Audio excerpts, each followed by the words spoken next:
I'm going to talk today about local granularity of climate change. And probably you're wondering what that may mean, right? And I'm going to try to tell you and explain to you in the next 15 or 20 minutes or so. This is work I've been doing with my colleagues at the Big Institute, but also at other places associated with European projects and also international collaboration.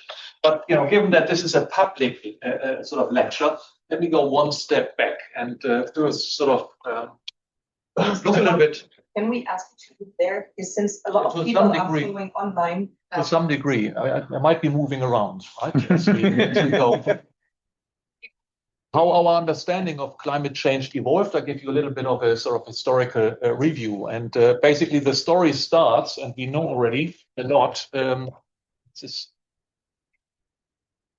we go. So the fact in principle that the fact that we know that CO2 can influence climate is something that what we have found out at the end of the 19th century. So it can influence the climate, and this was due to Svante Arrhenius. I think this is not working. You want me to? It is delayed. Yeah, so I think you will need to do that. Yeah. And sort of this is here this famous Nobel Prize winner, right? It is sweet, and sort of he did calculations. Next one, please. And then actually, just by looking at theory, he basically computed the impact that the doubling of CO2 may have on global mean temperatures. And what he came up with was something like a warming of 5 to 6 degrees, which actually is not far away from sort of our current understanding of warming. And back then, he wasn't really so much interested in anthropogenic climate change, but it was more sort of the beginning, the emergence and the decline of ice ages. Sorry. Next one. But then I think, especially sort of in the 1990s, a lot of knowledge emerged by using climate models, but also sort of detection approaches. And, in the 1990s, basically, we found out that CO2 probably has an influence on climate. And climate in the sense of global mean temperature, but I think there were also first feelings of, how the fingerprint of warming actually could look like. But it was still sort of a relatively smooth kind of pattern. Next one, please. And in principle, for this kind of insight, the Nobel Prizes given to Suki Manabe and Klaus Hasselmann sort of relate to that sort of insight that was generated. Next one, please. Probably another milestone in then our understanding of climate change is sort of the realization that actually it has happened already. And then we start to see it from observations. Next one, please. And probably the most iconic expression of these are the warming stripes at Hawkins again. And so, realizing it has happened already is something that emerged in the 2000s and 2010s. I think what happened in the last decade is that actually people realize, the next one, that it matters everywhere and people feel it locally. So whereas I guess in the early 2000s, when people were thinking of climate change, they were still mostly thinking, I have to go somewhere to see it. Probably I need to go to the Arctic where the sea ice is disappearing, or to some low-lying countries in the tropical Pacific. But certainly in Europe, but other parts of the world, people start to realize that, you can see the impact of climate change almost every day. Next one, please. And that codes and this realization that we need to provide information on sort of extreme events, heat waves, fire fire events, and also flooding events, windstorms, and so forth. Now, how do we look into the future? I guess here at the Barcelona Supercomputing Center, very well. We use climate models, and you can argue they are powered by the laws of physics. And here's a subset of those laws. These are the equations for the dry atmosphere. I don't want to go into the details of the equations, but what makes them very interesting is the nonlinearity. There are some nonlinearities in there, and that makes it impossible even for the smartest mathematicians to solve them numerically. And there's a very nice sort of way how one of the most famous mathematicians, John von Neumann, explained that problem. And he was comparing the solution of linear versus nonlinear equation. What he said is a linear equation is like picturing yourself in the middle of a maze, big complex maze, and trying to find your way out of it. Challenges, but with a bit of skill and a bit of luck, you may find the solution. Finding the problem to a nonlinear equation basically is like finding your way out of that maze, but with each step you are going, the maze is changing its structure. That's what nonlinearity means. Okay, so the solution to the equation sort of basically changes from step to step and translated into the weather language. It means, the weather, the solution, if you will, to the equations depends on the day, the weather of the day, right? And that makes it enormously complicated.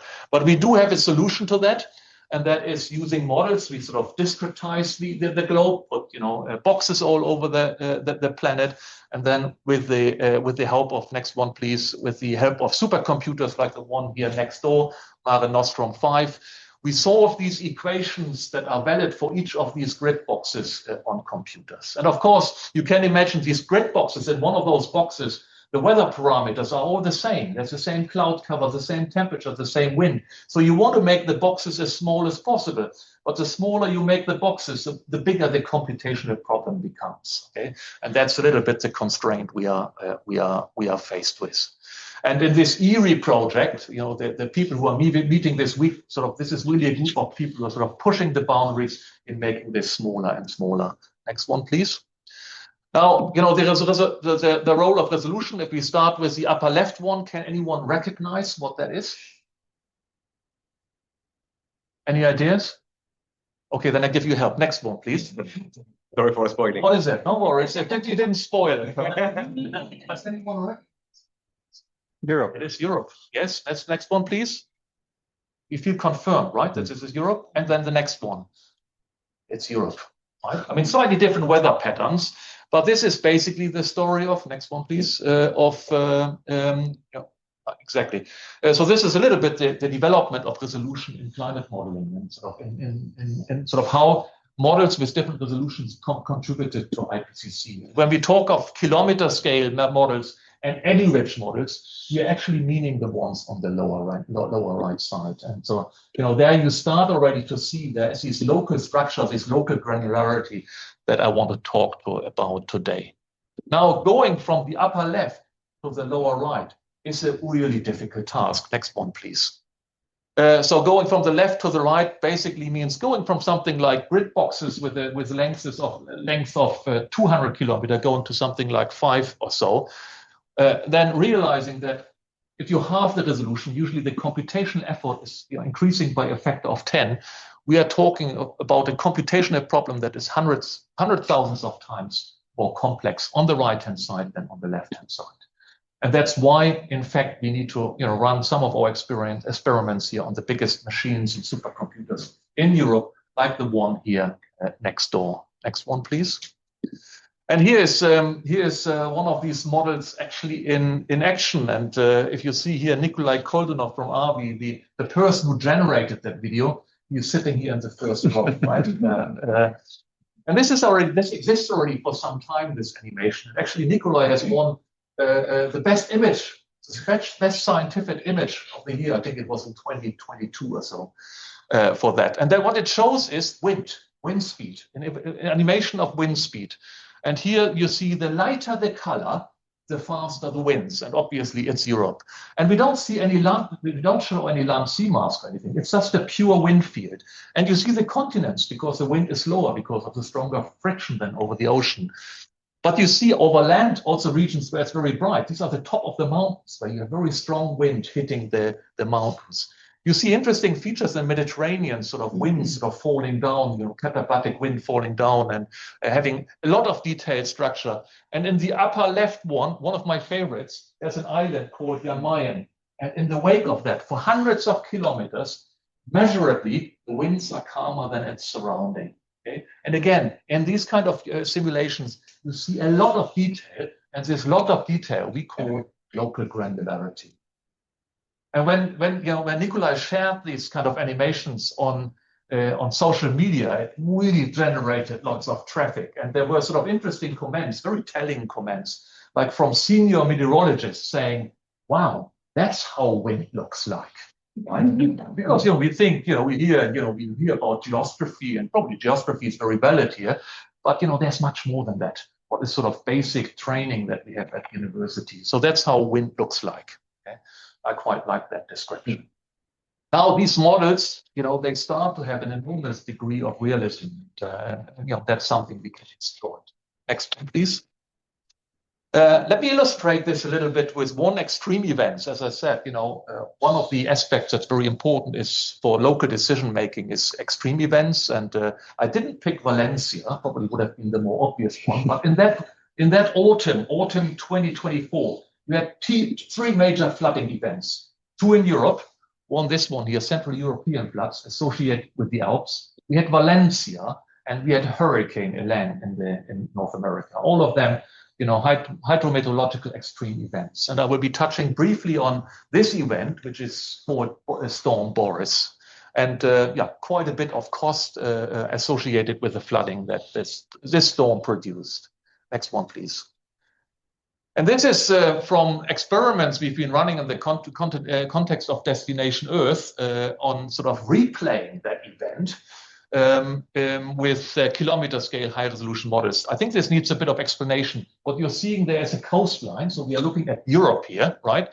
And then we're also seeing here sort of the evolution of a sort of a low-pressure system here in the Mediterranean that then sort of brings, winds hitting the Alps and then generating lots of precipitation that's indicated here by this blue to purple color. On the left-hand side, this is a kind of observational data set that's sort of the best quality type of observational data set we have. It's called ERA5. And on the right-hand side is a replay of that event with a kilometer-scale model. And what you see is actually that the model is doing extremely well, nice job in sort of capturing that event and adding local detail that actually is not there in what you could consider the best reanalysis product that we currently have.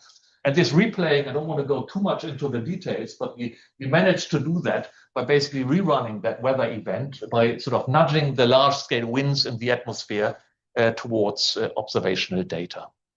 Now, once you have that capability, next one, please, you can also play games and say, if we would have this same kind of wind, a sort of event, how would it unfold if we would replay it for past climate conditions? So a world that's something like 3 degrees colder. And if we would replay that for the future, and we have done this here in the context of Destination Earth, in the middle, replaying the event for present day conditions. On the left-hand side for, past climate conditions, so a pre-industrial world, and then on the right-hand side for a warmer world. And then sort of you can measure on each of these locations how sort of precipitation is accumulated. And what we found is actually that in some of the regions here, next one, please, here you see the difference between the future and the past. If you average over all these simulations, and where you see blue, basically, you can see that in the future there's stronger precipitation, and we see sort of on the upstream part of the Alps, we see an increase in amplification of the precipitation in excess of 100 liters per meter squared, which translates into something like 10 centimeters of rain. So, the effects that very locally that climate change probably had from this event is quite extraordinary. And that's one. I mean, normally attributing precipitation to climate warming is a tricky task. But here it's relatively straightforward because the air was sort of hitting the mountains and the Alps and was rising. That's something we have a process very much confidence in. Next one, please. So a little bit more on, does this kilometer scale resolution matter? So we looked into processes so far. But you can look into these high-resolution climate simulations in an entirely different way, not just looking at storms and how they change, but you can produce an average here on the left-hand side of 2-meter temperature, and then look at the average future minus past. And this is basically here the warming, the 2-meter temperature warming that goes along with a 4-degree global warming. Okay? 4-degree global warming translates into that kind of structure of warming in a kilometer scale model. And this, personally, I find one of the most striking plots that I've recently seen and that I've generated, because it shows us that the climate change signal is not something that is sort of super smooth, and it may appear to some. Usually we consider global mean temperature. Now we know then that the continents are warming faster than the water, but that there's so much detail in the climate change signal that you can clearly tell, the coasts and the land apart from the ocean, that you see individual mountains like here, the Atlas Mountain here, in Morocco that you see actually the imprint of individual rivers, like the Congo River here. I personally find it amazing. And that's something that you can start to see in these sort of kilometer scale simulations that we are carrying out in EERIE. Just again, to look a little bit at this sort of story here in Morocco, the Atlas. The interesting thing is what granularity of climate change means. If you are in Marrakesh, right, and sort of you want to see, what is the sort of how much warming you can expect in a 4-degree warmer world, then probably in Marrakesh itself, it would be 6 degrees or warmer than the global average, but not massively. But within view, on top of the Atlas Mountain, something like 30 kilometers as the crow flies, the warming can be twice as large. And if you go in the other direction to the open ocean, that's one of the sort of slowest warming regions in the Earth. So you have these sort of upwelling of cold water. So you have a huge spatial gradient in Morocco, in terms of climate change that can be expected sort of over a distance of no more than 200 kilometers. And over a distance, you can see Marrakesh down here, 12 degree on top of the Atlas. That's what local granularity means. Now that's kind of, spatial gradients you don't see everywhere. There are certain regions that can be considered hotspots, but Morocco is certainly one of them. Next one. You can also look at the granularity of the mean climate change signal in precipitation. On the left-hand side, this would be a typical picture, from previous IPCC reports, and on the right-hand side, you see the precipitation change, with these kilometer scale models. And again, a lot of structure is emerging that's missing from the lower resolution ones. These sort of amplification along coastlines that's clearly there, where basically red and green means more precipitation in the future. Brown means drier conditions. And clearly in Europe, you see a clear amplification of precipitation change along the coastline, something that's entirely absent, from these classical lower resolution climate projections. Next one, please. I think we can skip that one here in the interest of time. That brings me briefly, to my summary. Take-home messages. Climate change has clearly a strong local component in terms of the events, but also in terms of the small-scale structure. And this picture here in the background is, I think, a very stark reminder of that. And we're starting to see these kind of pictures being produced with the experiments we are running. Kilometer-scale models allow us to simulate local granularity everywhere. These kind of resolutions have been run before, especially for regions like Europe. But the problem is there are other parts in the world, like South America, that's where we don't have coverage with regional models with that kind of detail. And by, running these models with that resolution globally, in principle, everyone on this planet can have access to that information with this kind of local granularity. And this in a very consistent way. No one is left out, if you will. And in my view, this opens the door to actionable climate information for society. So additional one, it's not rewriting the whole word, but I think it's adding important information to what we know already. And I'll leave it there. Thank you. Thank you, Thomas. So our second speaker is Dr. Anne-Marie Tréguier. She's a research director at the French National Center for Scientific Research, CNRS, in Brest, and a leading expert in ocean modeling. She's involved in several major European projects like EERIE, MEDLEY, which basically studies the ocean's mixed layer heterogeneity, and the long-running DRACAR project focused on high-resolution global ocean simulations. She studies the ocean at both global and regional scales, focuses on how mesoscale eddies affect large-scale ocean circulations and the transport of heat and fresh water across the planet. And she has a lot of expertise on the behavior of the ocean's surface mixed layer and how the shape of the ocean floor influences the circulation. And over her career, she had studied many regions of the world's ocean, including the North Atlantic, the tropical Atlantic, the Southern Ocean, and more recently, the Nordic Sea and the Arctic Ocean, just to not get bored. So her work is helping scientists across the world to understand the ocean's role in the climate system and improve the predictive power of ocean and climate models. So thanks for agreeing to give this presentation, and the floor is yours. I will just open the document you shared, which I This one. Is red supposed to be a pointer? Or? Yeah, but it does not refer to that, so just But- point. Okay, so. But the arrows should in principle work. Yeah. Okay.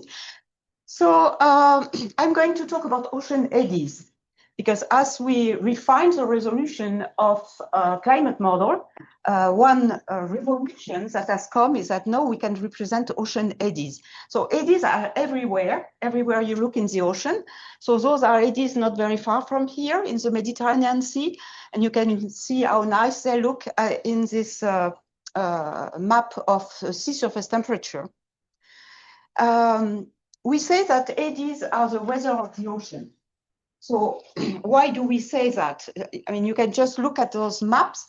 On the left, you have the weather above Antarctica a few days ago. And clearly you see that the vortex around Antarctica is not how would I say, rectilinear, but in fact it's undulating, and you see those perturbations that are in fact the storms that come, the weather storms. And around Antarctica, you can see that there are about 5 of them around.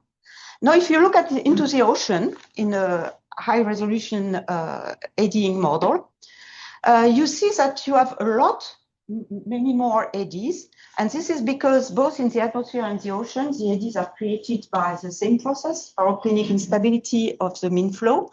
But in the atmosphere, the physical scale of this instability is 1,000 kilometers. And in the ocean, it's much smaller, just because the ocean is made of water and water is denser than the air. But so in my mind, this makes the ocean much more interesting than the atmosphere, because I mean, only 5 eddies. I mean, what would we do oceanographers? There's only 5 eddies around Antarctica. So we are very happy that we have much more. So why are eddies important for climate? And yes, we are going to play this video of eddies. This is the surface velocity. And you can see, for example, the Gulf Stream undulating, creating eddies. And the Gulf Stream is crucial for bringing the heat from the mid-latitude to the polar latitude and creating this circulation called the AMOC. So that's one reason, one way the eddies influence the climate. Now you see the Kuroshio in the North Pacific, and what you see is surface velocity. But if you were looking at sea surface temperature, air-sea fluxes, or the mixed layer depth, you would see all those quantities at the surface of the ocean being modulated by the eddies. So when we think about climate and air-sea fluxes, we know that we need to care about the eddies and take them into account. You also have eddies in the equatorial regions and also the equatorial waves that you see here in velocity. And now when you go to the Southern Ocean, a little while, the Southern Ocean will come, I think. You also have eddies created east of Australia, and most notably south of Africa. There is this region where the Agulhas current coming south along Africa is retroflecting and creating eddies that are shed into the Cape Basin. So this means that there is this huge worldwide circulation, and Pacific and Indian Ocean are communicated with the Atlantic Ocean, and this is being done by ocean eddies. So you can imagine that if you don't resolve them in a climate model, you don't get this inter-ocean exchange right. And in the Southern Ocean, the eddies, we know that the eddies are crucial for the formation of water masses and for the intake of heat and carbon in the Southern Ocean. And again, that's a process critical for climate. So that's why we care about eddies in climate models. And I think we can... Do you want me to go ahead? Yeah, we can continue. So the question I'm going to ask in this talk is, okay, the climate is changing, but are the eddies changing also? To see that, I mean, we need to look back at observations of the past, but we need a measure, and the measure that usually people use is the surface eddy kinetic energy. So it's kinetic energy of eddies. And you can see it here from satellite observations. And clearly, when you look at eddy kinetic energy, you identify those hotspots in the ocean that you saw already in the animation, the Gulf Stream, the Kuroshio, the Agulhas retroflexion, and also the Southern Ocean. So the next plot is from a paper by Barcelona et al. From satellite observation. And they look at time series of this eddy kinetic energy from satellite from 93 to present. The blue and red are two different satellite products. So in the global scale, we cannot really say whether the eddy kinetic energy has increased or not, because at the global scale, you see these big up and downs, and it's just El Nino, the large scale oscillations, Pacific decadal oscillation, North Atlantic oscillation, and so on. But no, when you look only at eddy-rich regions, the ones that were outlined in the previous slide, you do see an increase. And so in their papers, they say EKE has been increasing over the observation period, especially in the Kuroshio region.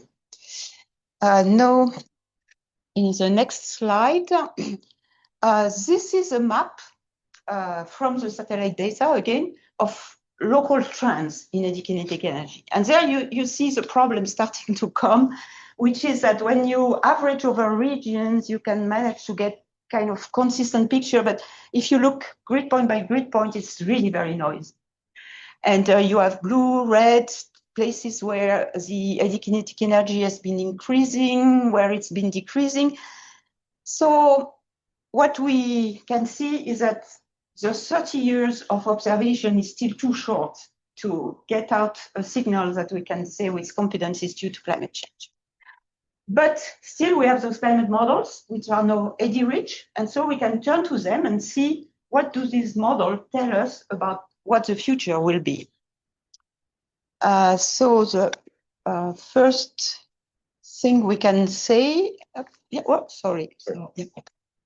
So one of the first scientific results that was produced by colleagues at EERIE is that with climate change, the Arctic is warming, and this will mean more eddies in the Arctic. In this picture taken for a paper by Lee et al. In Nature, the top row is the present day, well, 2015, and the bottom row is the future. So at present day, you see that there is ice in the Arctic in summer, and some level of eddy kinetic energy that is represented by the other two plots, one at 50 meters and one at the surface. But in the future, you don't have ice anymore in the Arctic in summer. And because the ice has a breaking effect, a damping effect on the eddies, then you see really the eddies to emerge in this warmer world.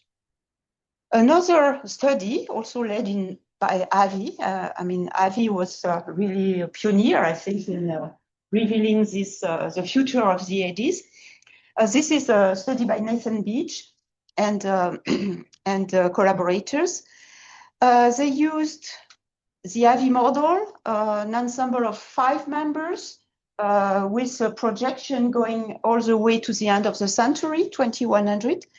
And what is represented on the map is the difference between the eddy kinetic energy at the end of the period, so the end of the century, minus what it was in the pre-industrial period. So in this map, you see that the picture is more complex than just having eddy kinetic energy increasing everywhere.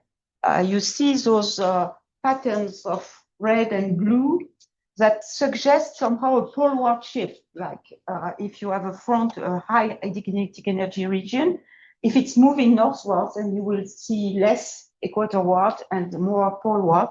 And so this is suggestive of a poleward shift. And also in that particular model and those particular simulations, there was a very strong increase everywhere in the Kuroshio. It was all red in the Kuroshio region. No, that was just one model. And you know that the models have biases. And so it's always suspect. I mean, you can always suspect that the result may not be robust if you have only one model. So in EERIE, what we tried to do was to reproduce those results with the EERIE models. And this is the result. So now this is a multi-model mean with 5 different models, 1 for high-res MIP and 4 from EERIE. They are all models with 1/10 of a degree or more resolution in the ocean. So the eddies are reasonably well resolved. And we see that basically the results of Nathan Beach are recovered with this multimodal mean. So there is one thing that is very interesting. It is that here we are using models that have followed the EERIE protocol. So we are going only to 2050. So we are making a difference over a smaller time span, 2050 minus 1950. And even then, we can see a clear result. So we can expect, although right now we have also 30 years only, and we have not detected yet much changes in eddy, we can expect those changes to become apparent in the next 20 years or so. So the only difference perhaps with Beach et al. Is that here now we can see in the Kuroshio that we have this dipolar pattern as well that we didn't have in the previous model. So am I over the... No, it's okay. It's okay. I'm doing okay with time. So then we ask, okay, but those poleward shifts, where are they coming from? And there is a paper by Jung et al. Who propose that the ocean gyres are moving poleward because the atmospheric patterns are moving poleward. And this comes from the poleward expansion of the Hadley cells, which brings pressure systems, makes pressure systems to expand poleward. So what Jung et al. Did was to use sea surface temperature gradients and sea surface 8 to try and see whether in the ocean, at the surface of the ocean, they could see trends. And we used the same regions as they and the EERIE models to see whether we could find evidence for this trends.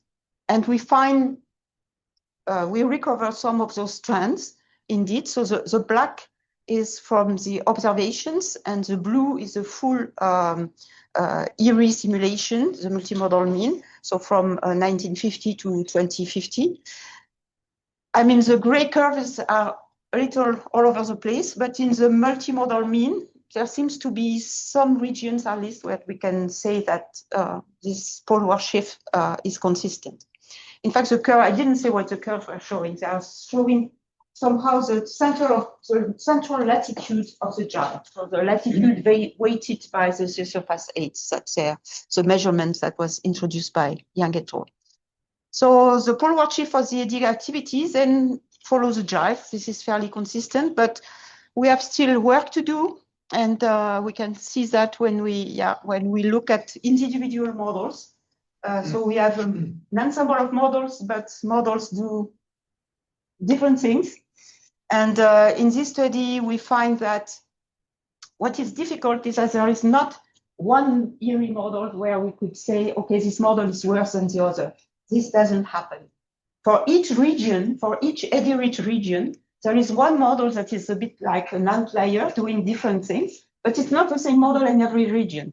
So here in this region, the outlier is clearly ICON, the ICON model. You see that instead of a polar shift, it seems like it's, the blue-red is inverted compared to the other models. And this is because of an atmospheric bias, in fact, in the ICON model that makes the Kuroshio to go too far north. So there is a bias in the mean state that translates into also a bias in the projection. Okay, so that makes, that brings me to the conclusions. So that mesoscale eddies are changing with climate change. The reason they are changing is because the mean current and the major trends tend to change and in many places move polewards. But then this change in this mesoscale activity may in turn affect the air-sea fluxes, the winter deep convection, the meridional transport and AMOC, the Antarctic circumpolar current transport, and etc. So this is the beginning of research that will bring us to use EERIE coupled model to quantify these effects. Thank you. Thank you, Marie. And our last speaker is Ross Blamey from the University of Cape Town in South Africa. He's a climate scientist and senior research officer at the Department of Oceanography at the University of Cape Town. He's also a FLAIR fellow. FLAIR stands for the Future Leaders African Independent Research Program, which is a prestigious recognition of his outstanding contribution to climate science. His work focuses mainly on climate dynamics and variability, with a special emphasis on the Southern Hemisphere and African regions. He studies precipitation patterns and the interactions between the ocean and atmosphere that shape both weather and long-term climate. And his research helps improve our understanding of extreme events and informs strategies to adapt to a changing climate. His expertise spans climate change, climate variability, and the complex interactions within the climate system. And by combining detailed science with real-world impact, Dr. Blamey's work is helping communities in Africa and beyond prepare for and respond to climate change challenges. So thank you. Wow. So let me open your presentation. Evening all. Today's talk is going to be quite interesting because we're talking about impacts. I was given the challenge of comparing what we do in Southern Africa to what's happening in Spain. And at the time this discussion was happening, Spain was currently having extreme flooding events that was currently taking place. And that gave me an idea. We were busy studying atmospheric rivers in Southern Africa for a completely different reason. And so I thought, well, here we go. There's a common link here. There's something that merges, or that mirrors between Southern Africa down in the south and Spain up in the north. Let's see if it goes through. No, you might just, there you go. So early February, there was an extreme rainfall event across Europe. And I think the scary statistics that come out of it is just the volume of rainfall that fell within a week. Over 1,000 millimeters in early February in one of the towns in southern Spain. And then the monthly precipitation, I mean, that's 2,700, almost 3,000 millimeters in rainfall within a month is just actually quite scary. And the one thing that takes place there, when you look at the history, is the features that drive these type of events. There's something common between them. And when I started looking at the 2026 event, and then what was recorded in the 2024 events in Valencia with that extreme, I think it was 700 millimeters of rainfall in a 24-hour period, there's something that is common across these. And that is how moisture goes from one region to the other. And it's this transport of moisture, which is often overlooked. And that's what I'm going to bring into today's talks. Well, today's talk is this common thread between how moisture goes from one region to the other, and then how it can have two opposite ends of the spectrum, either too much rainfall or too little rainfall. Next one. And this pattern that you're seeing over here, so the green is this high moisture content coming from the Caribbean region all the way into Europe. You can see it hitting Western Europe there. And this, what looks like a plume of moisture, is commonly known as an atmospheric river. I'll go into a bit of a description of what atmospheric rivers are, because it's quite a bit of technical details, and there's still a lot that needs to be explored with these type of features. But essentially what you're seeing, so I'm just going to come across it, actually lean to this side. Yes, on the camera. Sorry, yes, speaker. I think it's better that there. Yeah, they're not going to hear me though, so. Yeah. So you have this high moisture source in tropical regions, and this moisture source gets pulled out going towards mid. All right. So when you have these storms, it's what is fueling these storms that is important. And I just wanted to use this as an example, so it's fresh in your mind when I start talking about statistics of atmospheric rivers, what they look like. So this feature here, long, narrow plume of moisture going from tropics to mid-latitudes. Next slide. And I said that this recent flood event is linked to the atmospheric river, but if we go back to the Valencia one, work from Ramiro and colleagues, shows an atmospheric river also brought moisture the North Atlantic down through to top of Africa, up in through the Mediterranean and into Spain. So there's different pathways in how this moisture gets moved around from one region into the next region. But when you have significant moisture that's been transported into these regions with the co-occurrence of something like cut-off low, significant rainfall will take place. So that's something what we're trying to understand within EERIE is, one, how models represent these type of features, and two, how these features will change in the future. So I'm not actually going to touch on either of those two topics, because the reason being is it's actually quite a simple story about what's going to happen in the future with these events, but I'm rather going to tell it through a story. Next slide. So atmospheric rivers. So I'm going to spend a bit of time on this because it's quite important to understand. So where it's red, it's a lot of moisture, a lot of water vapor. And what you're seeing, so this is just a snapshot of a series of satellite images. And what you're seeing is sometimes this moisture gets pulled out into the mid-latitudes, and you're having it in both basins. All ocean basins have this pattern. And it's this moisture, which long filaments, the reason they call it atmospheric rivers is because they're narrow and long and they look like rivers, but to get technical, they're not actually this body of water moving along in the upper atmosphere. It's actually, as a cold front system is moving across, you're actually seeing convergence of moisture, which is getting this pattern. And at the same time, you're also getting moisture pulled out. So there's a lot of differences between what you're seeing in the image like this and what's actually driving it. But for the purpose of this talk, I just want you to be picturing long moisture plumes moving moisture from the tropics out into the mid-latitudes. Next slide. Now, I'm going to talk the other way around here. So I'm going to go to this bottom image first. Atmospheric rivers occur around the world. All right. So there's probably 4 or 5 locations where they are most frequent, which is typically of your basins where you have moisture being pulled out from the tropics down into the mid-latitudes. You can see North Atlantic, South Atlantic, the Pacific, the Atlantic, and the Indian Ocean. Those are your main regions where atmospheric rivers occur. Now, why they're important is because as this moisture is being pulled out, moving across, when it makes landfall, particularly when it comes to contact with topography, it can produce a lot of rainfall. Moisture's there, it hits, it rises, it's got to go somewhere. And where that is, it rains out. Now, for all your sort of west coast regions, mid-latitude regions, atmospheric rivers play a significant role in your general winter rainfall patterns, but also your extremes. So it's not just important for general rainfall, but it's also when your high impact events often are linked to atmospheric rivers. And this is one of the challenges because people often go, oh, we actually don't, atmospheric rivers, we don't actually want too many of them because they're going to create flood events. Well, actually we need them for just general winter rainfall. Next slide, please. I'm going to start with this because this is a bit of a challenge. So how do we track atmospheric rivers is quite a complicated process. I think there are about 20 plus now different tracking methodologies that are available to track these features.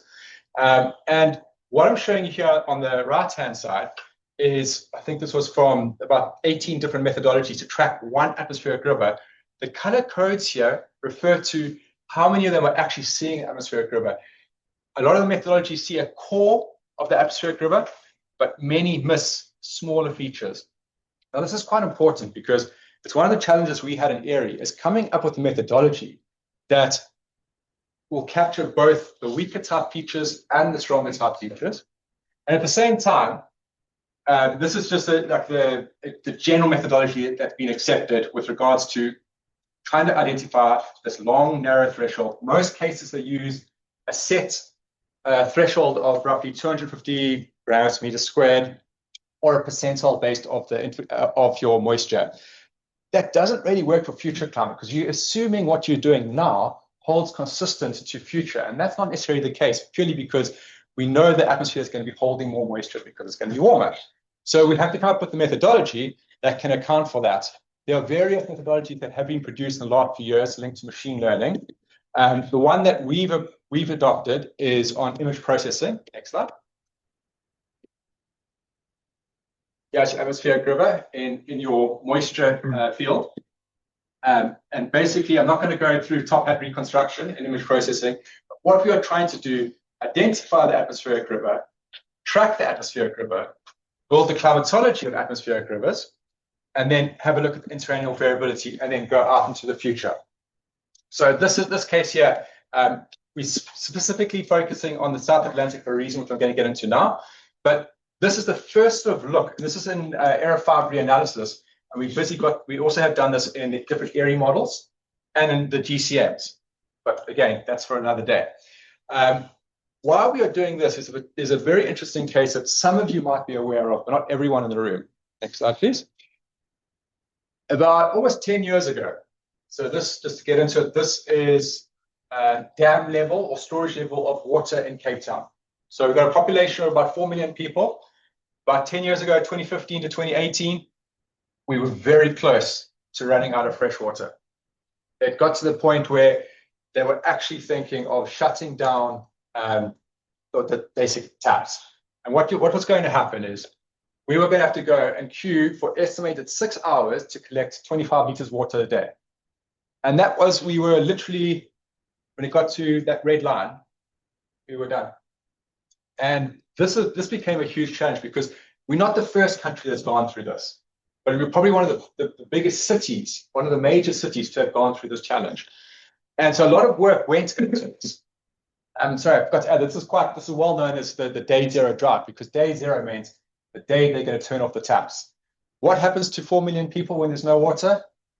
That was going to be the big challenge. And what they ended up doing through this event was decreasing our water consumption through restricting our water usage to different levels.